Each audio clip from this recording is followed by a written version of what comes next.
Hi hello everyone, ఎలా ఉన్నారు అందరూ? బాగున్నారా? థ్యాంక్ యూ సో మచ్ అండి నా ఛానల్ని సబ్స్క్రైబ్ చేసుకున్న వాళ్ళందరికీ అండ్ నా వ్యూవర్స్కి నన్ను సపోర్ట్ చేస్తున్నందుకు థ్యాంక్ యూ సో మచ్. నేను ఇక్కడ నా మెమోరీస్ని మీతో షేర్ చేసుకుంటాను. ఫైనల్గా ఎన్నో రోజుల నుంచి అనుకుంటున్నా తిరుపతి వెళ్ళాలి అనేది నా కోరిక. Finally done. తిరుపతి వెళ్తున్నాము. స్టేషన్కి అమ్మ వాళ్ళు వచ్చారు, కానీ తిరుపతి వరకు రాలేకపోయినా మమ్మల్ని రైల్వే స్టేషన్కి అయితే అమ్మ వాళ్ళు వచ్చారు. అమ్మ వాళ్ళని చూసాక చాలా హ్యాపీ అనిపించింది. అలా అమ్మ వాళ్ళు కలిసాక అలా కొద్దిసేపు కూర్చొని అది ఇది ఇలా మాట్లాడుకున్నాము. తిరుపతి వెళ్తున్నామంటే అఫ్కోర్స్ మనకి పేరెంట్స్ కేరింగ్స్ చెప్తారు కదా, పిల్లల జాగ్రత్త అలా ఇలా అని. సో అలా మాట్లాడేసి టేక్ కేర్ తీసుకొని ట్రైన్ ఎప్పుడెప్పుడు వస్తుందా అని వెయిటింగ్. సో అక్కడ అటు ఇటు తిరుగుతూ అది ఇవి మాట్లాడుతూ ఉన్నాము. ఫైనల్గా నాకు అమ్మ వాళ్ళు వచ్చిన తర్వాత చాలా హ్యాపీ అనిపించింది. ఫస్ట్ నాన్న వస్తా అని చెప్పారు రైల్వే స్టేషన్కి, దాని తర్వాత అమ్మకు కూడా రావటం, అలా హ్యాపీగా అటు ఇటు మాట్లాడుతూ చాలా మంచిగా అనిపించింది. తిరుపతి వెళ్ళే ముందు అమ్మ డాడీ వాళ్ళ బ్లెస్సింగ్ తీసుకొని వెళ్ళాను నేను. I'm so happy for this.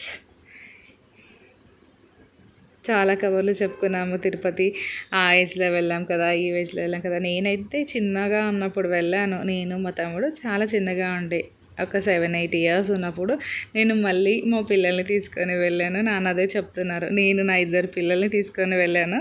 Vaishnavi, ఈరోజు నువ్వు 2 పిల్లల్ని తీసుకొని వెళ్తున్నావు అని. చాలా గ్యాప్ వచ్చింది అండి. తిరుపతి వెళ్దాం అనుకుంటూ చాలా ఇయర్సే గడిచిపోయాయి. ఫైనల్గా తిరుపతి అయితే వెళ్తున్నాను. Thanks for God. మన అమ్మ నాన్న వాళ్ళ జనరేషన్లో అయితే ఎక్కడికైనా టెంపుల్స్కి వెళ్తున్నాము అంటే కలిసి వెళ్ళడం రావడం చాలా హ్యాపీనెస్ని ఇస్తుంది. అది సెల్ఫ్. మనం ఇప్పుడు సింగిల్గా వెళ్తున్నాం, అదే కలిసి వెళ్తే చాలా కబుర్లు ఉంటాయి, తోడుంటారు కదా, వాళ్ళొక మాట చెప్పడం, మనం ఒక మాట చెప్పడం, అలా ఎన్నో స్టోరీస్ మాట్లాడుకుంటూ ఉంటాం కదా. అది ఒక ఫీల్. అది ఎంత బాగుంటుంది అంటే అది అనుభవించే వాళ్ళకే తెలుస్తుంది. సో సేమ్ నేను కూడా ఇక్కడ అమ్మ వాళ్ళు వచ్చిన తర్వాత అలానే చాలాసేపు మాట్లాడుకున్నాము. నాకు తెలిసి మేబీ ఒక 1 అవర్ ముందు వెళ్ళాము మేము రైల్వే స్టేషన్కి. అలా చాలాసేపు కూర్చొని మాట్లాడిన తర్వాత సరే, సో అవి ఇవి మాట్లాడుకుంటే ఇక చాలా టైమే అయిపోయింది. సో ట్రైన్ టైం కూడా దగ్గరికి వచ్చింది.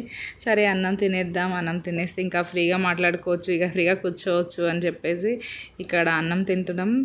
అమ్మ పులిహోర తెచ్చారు, చపాతి, దొండకాయ కర్రీ, హ్యాపీగా ఫుడ్ ఎంజాయ్ చేసేసాము. ఇక్కడ అమ్మ జామకాయ కూడా తెచ్చింది, నేను అది కూడా తింటున్నాను.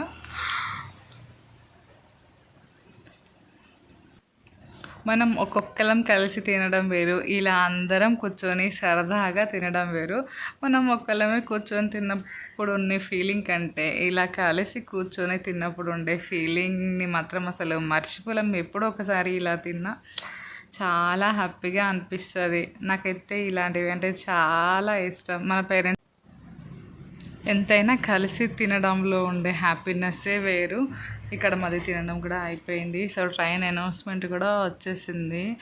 అలాగే తిరుగుతున్నాము. సో కోచ్ ఎక్కడికి వస్తుంది, సీట్ వస్తుంది, బ్రెడ్త్ వస్తుంది అనుకుంటా, పలాని బ్రెడ్త్ అని మాట్లాడుకుంటూ మాకు అప్పర్ అండ్ లోయర్ బ్రెడ్త్ వచ్చింది. మస్తు హ్యాపీ. పైన అంటే మనకి ఏ డిస్టర్బెన్స్ ఉండదు. ఫుడ్ తినేసి ఇక బ్రెత్ పెట్టుకున్నామంటే హ్యాపీగా పడుకోవచ్చు. సో మా చిన్నడికి కూడా ఇక్కడ ఫీడింగ్ అయిపోయింది కాబట్టి ఇంకా ఏ ప్రాబ్లము లేదు. పిల్లలకి ఆకలిస్తుంది, ఏడుస్తారు అనేది. అవునండి, మీకు ఎంతమందికి ఇష్టం కనకాంబర పూలు అంటే? మనకి ఇప్పుడు మల్లెపూలు అంటే చాలామందికి ఇష్టం. నాకు కూడా మల్లెపూలు అంటే చాలా ఇష్టం. కాకపోతే ఇప్పుడు సిటీలలో కనకాంబర పూలు అయితే ఎంతైనా మన ఇంటి చెట్టుకు పూసే ఫ్రెష్ ఫ్లవర్స్ అయితే అసలు ఎక్కడా దొరకవు. నాకు అమ్మ తీసుకొచ్చారు, అందుకనే నేను మల్లెపూలు తీసేసి కనకాంబర పూలు వేసుకుంటున్నాను. అక్కడ ట్రైన్ కోసం వెయిట్ చేస్తున్నాము. మాకు కూడా upper breadth and middle breadth వచ్చింది. మంచిగా జర్నీ అయితే బాగా ఎంజాయ్ చేసాము. మనం ఎక్కడికైనా వెళ్తున్నాము అంటే అసలు ఆ ఎగ్జైట్మెంటే వేరు. నాకైతే భలే హ్యాపీగా అనిపిస్తుంది ఎక్కడికైనా వెళ్తున్నాము అంటే. కాకపోతే కొంచెం ప్యాకింగ్ అదంతా హడావిడి, దట్స్ నార్మల్. కాకపోతే ఎక్కడికైనా వెళ్తున్నాము అనేటప్పుడు మాత్రం భలే హ్యాపీనెస్. ఏం చూద్దాం, ఎక్కడికి వెళ్దాం, ఏం తీసుకుందాం అనేది. మీకు కూడా ఇలానే ఉంటుందా? నాకైతే అసలు టూ మచ్ హ్యాపీనెస్ని ఇస్తుంది మనం ఎక్కడికైనా వెళ్తున్నాము అంటే. అక్కడక్కడ అలా కూర్చొని కానీ ఫొటోస్ దిగాము. ఆ అమ్మ బాబుని బ్యాగ్ మీద కూర్చోబెట్టుకున్నట్టు నేను నా ఫస్ట్ బాబుతోటి 9th మంత్ సేమ్ ఫోటో ఉండే. ఈ బ్యాగ్ మీదనే బాబుని ఎలా కూర్చోబెట్టుకొని, అవును కదా అమ్మ నేను చిన్నగా ఉన్నప్పుడు ఇదే బ్యాగ్ మీద కూర్చున్న తమ్ముడులాగా, ఇదే బ్యాగ్ కదా అమ్మ నువ్వు ఇలా ఫొటోస్ దిగావు అని బాబు చెప్తున్నాడు. అలా మాట్లాడుకుంటూ ట్రైన్ టైం కూడా మేము నైట్ వెళ్ళాము, అందుకే అక్కడ టైం చూపిస్తున్నాను మీకు.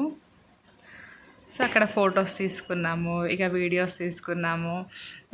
వెళ్తున్నాము నేను స్టేటస్ పెట్టుకోవడం అండ్ వీడియోస్ అప్లోడ్ చేసుకోవడం మోస్ట్ ఇంపార్టెంట్ కదా. ఇవి చాలా హ్యాపీనెస్ని ఇస్తుంది మనం ఎక్కడికైనా వెళ్తున్నప్పుడు. ఫొటోస్ కానీ వీడియోస్ కానీ పిచ్చిగా తీసేసుకోవడం. సో వెయిటింగ్ అండి, ఇక ట్రైన్ కూడా వచ్చేసింది మాది. ఇక వెళ్తున్నాము అన్నప్పుడు ఇక హడావిడిగా ట్రైన్ వచ్చేసేయండి. సరే వెళ్తున్నా నాన్న, వెళ్తున్నా అమ్మ అని హడావిడిగా చెప్పేసి ట్రైన్ ఎక్కేసాను. సో మళ్ళీ వచ్చేటప్పుడు మళ్ళీ ఇంకా ముందు వచ్చే వీడియోస్లలో నా హెయిర్ లెంత్ చూడండి మీరు. ఫైనల్గా ఇలా ట్రైన్లో కూర్చొని ఇక అంతా లగేజ్ అంతా సెట్ చేసేసిన తర్వాత ఇలా ఆడేసుకున్నాము కొద్దిసేపు. పిల్లలతో ఆడుకుంటే హ్యాపీనెస్సే వేరు. వాళ్ళు ఫ్రీ అవ్వచ్చు, మనము ఫ్రీ అయిపోవచ్చు, హ్యాపీగా అనిపిస్తుంది. సో జర్నీలో వెళ్ళేటప్పుడు ఎంత కాదనుకున్నా కొంచెం మనం స్ట్రెస్ అవుతాం కదా. సో ఇలా టైంపాస్ చేసుకున్నాం మేము ట్రైన్లో. మంచిగా ఎంజాయ్ చేసాం తిరుపతి మాత్రం. ఎప్పటి నుంచో వెళ్దాం అనుకుంటూ ఉండిపోయాం. ఫైనల్గా డన్, వెళ్ళాము. చాలా హ్యాపీనెస్, చాలా మెమొరీస్ని ఇచ్చింది తిరుపతి. ఇక బాబుతోటి ఇలా కొద్దిసేపు ఆడాక ఇలా అందరం కలిసి కూర్చొని ఇక కొద్దిసేపు మాట్లాడాము. మా చిన్నోడు చూడండి, అది పట్టుకోవాలి, ఇది పట్టుకోవాలి, అది గుంజేయాలి అన్నంత ఎగ్జైట్లో ఉన్నాడు. చాలాసేపు ఆడుకున్నాడు. ఆడేసి ఇక తినేసాక కథం పడుకొని పోయాడు. ఇంకా కొంచెం వాటర్ బాటిల్స్ అవి ఇవి సెట్ చేస్తున్నాం. మాకు అప్పర్ బ్రెత్ కూడా వచ్చింది. అండ్ తమ్ముడు అండ్ మా వరుణ్ పైకి ఎక్కేసారు. ఇక పైనుంచి వాళ్ళు మాట్లాడుతున్నారు. Full happy. మా చిన్నోడు కూడా అక్కడికి వెళ్ళాలి, అది లాగాలి, ఇది లాగాలి అన్నట్టు చేస్తుంటే వాడు కూడా పైకి ఎక్కేసాడు. వాళ్ళని కూడా ఇలా వీడియోస్ తీసుకున్నాము. చాలా హ్యాపీ. పిల్లలు ఎక్కడైనా వెళ్ళాలి, ఇంట్లో ప్లేస్ ఇప్పుడు ఇంట్లో కంటే వాళ్ళు అవుటర్ సైడ్ వేరే నేచర్ ఉన్నప్పుడు మాత్రం ఆటోమేటిక్గా వాళ్ళ ఎక్సైటింగ్ కానివ్వండి, వాళ్ళు కానివ్వండి ఫుల్ హ్యాపీ అయిపోతారు. ఇలా కొద్దిసేపు కూర్చున్నాము. సరే ఇలా కొద్దిసేపు అటు ఇటు తిరుక్కుంటూ మాట్లాడుకుంటూ నిలబడుతూ చాలా హ్యాపీగా అయితే జరిగింది మా తిరుపతి జర్నీ. మా తమ్ముడు చూడండి ఎంత క్యూట్గా నవ్వుతున్నాడో ఇక్కడ. వీడి కిందికి దిగాడు. దాని తర్వాత చిన్నోడికి ఫుడ్ తినిపించేసాను. చిన్నోడు పడుకున్నాడు. డిస్టర్బ్ చేయకనే మా బాబేమో వాడిని వెళ్తా అన్నాడు ముద్దలు ఇచ్చుకుంటూ. అక్కడికి వెళ్తున్నాము, తిరుపతికి వెళ్తున్నాము అని ఎన్ని. మనం ఎక్కడికైనా వెళ్తున్నాము అనుకున్నప్పుడు మనం సేఫ్ జోన్గా ఫుడ్ కానీ స్నాక్స్ కానీ తీసుకెళ్తుంటాం కదా. అప్పుడు పిల్లలు ఫుడ్ కంటే ఎక్కువ స్నాక్స్నే ఇష్టపడతాడు. ఆఫ్కోర్స్ వీళ్ళు ఇప్పుడు మన ఏజ్లో ఉన్నప్పుడు అలా నాకు కూడా ఎన్నో స్టోరీస్ ఉన్నాయి.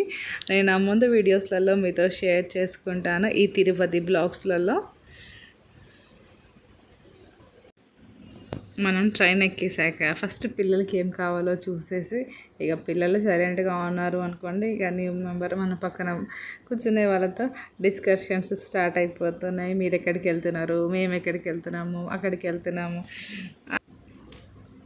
ఇక ఎన్నో కబుర్లు చెప్పుకుంటూ నైట్ అంతా జర్నీ తర్వాత తిరుపతి స్టేషన్ అయితే వచ్చేసింది. ఇంకొక వీడియోతో మీ ముందుకు వస్తాను. Thanks for watching. Thank you so much అండి నన్ను సపోర్ట్ చేస్తున్న వాళ్ళందరికీ. తిరుపతి బోర్డ్ చూశాక మనసులో ఎంత ఎగ్జైటింగ్ ఉంటుందంటే ఎప్పుడెప్పుడు వెళ్ళి శ్రీనివాస స్వామి దర్శనం చేసుకుంటామా అని.